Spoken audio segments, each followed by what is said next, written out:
Isipin mo to ha. Oo, ikaw na nanonood ngayon. Panay ang reklamo mo sa mga blessings na meron ka ngayon. Tulad ng trabaho mo na meron ka ngayon.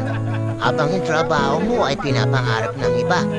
Minsan, naiinis ka sa mga anak mo na sobrang kulit nito. Pero yung iba, pinapangarap na magkaroon ng mga anak. Di mo gusto yung bahay na meron ka. Pero marami ang nasa kalsada, wala man lang masisilungan. Minsan, gusto mo nang bawiin yung sarili mong buhay. Pero yung iba, handang lumaban at gawin ang lahat para mabuhay. Minsan kasi, kaya hindi ka masaya dahil nahanap mo yung mga bagay na wala sa'yo.